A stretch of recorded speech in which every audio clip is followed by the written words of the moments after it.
Moving air through a commercial building requires fighting constant, invisible chaos.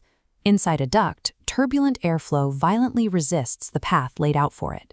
Air distribution is an exercise in managing mechanical energy against the strict constraints of surface friction, velocity thresholds, and acoustic limits. This diagram shows a centrifugal fan, which acts as the prime mover for the entire network.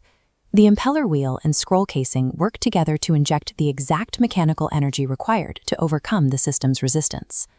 The mechanical energy moving through this fan and the ductwork is governed by three specific aerodynamic pressures: total pressure, static pressure, and velocity pressure.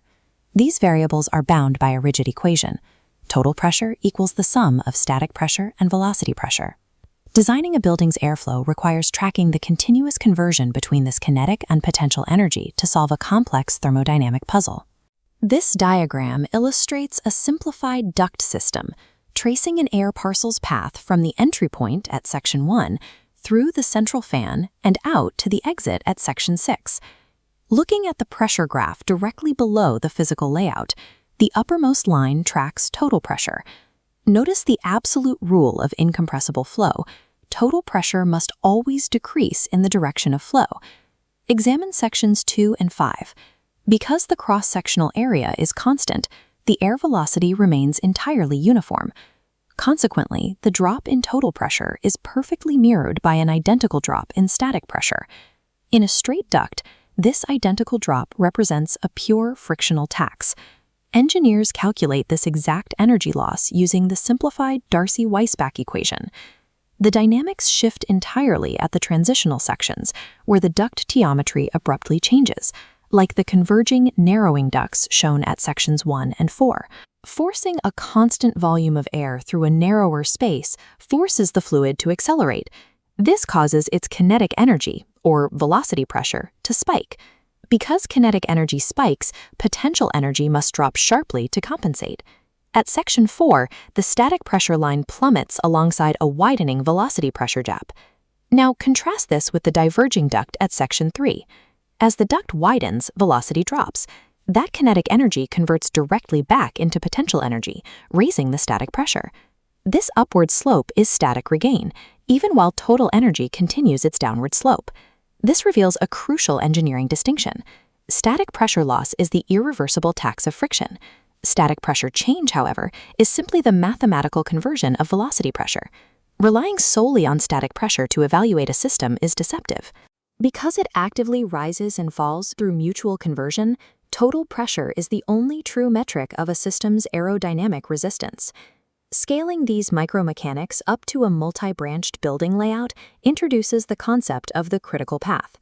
The critical path is the single route through the ductwork that presents the highest cumulative resistance, combining all straight duct friction and dynamic fitting losses.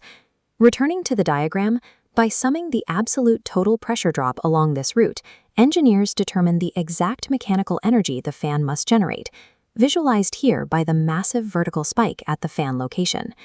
Identifying this critical path and calculating its maximum total pressure drop is the strict prerequisite for specifying any mechanical equipment. That single total pressure calculation derived from the critical path represents only one specific operating addition. This chart introduces the system resistance curve.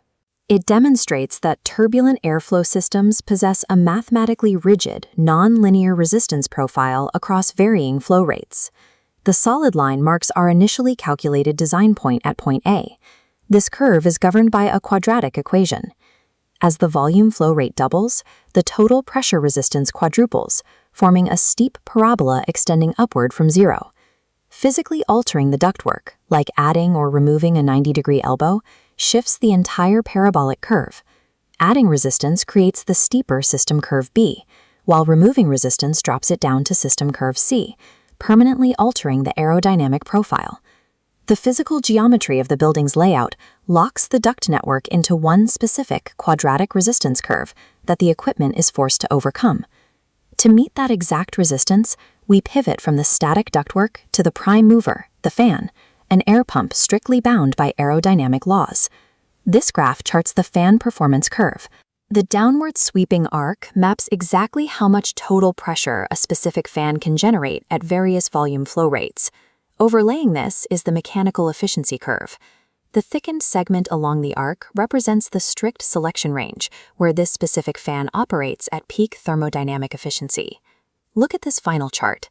The physical reality of the airflow exists at exactly one location, the operating point.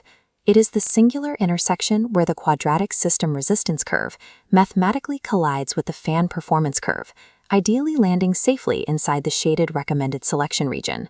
If a poorly designed duct system forces this intersection point outside the optimal zone, as seen with the steep dashed curve, the fan is forced to operate in an unstable region. This results in wasted power, structural vibration, and stall-induced noise. Masterful MEP design is an optimization problem. Engineers physically sculpt a duct network's geometry to mathematically intercept a fan's peak efficiency, balancing upfront capital against a life cycle of continuous operating costs.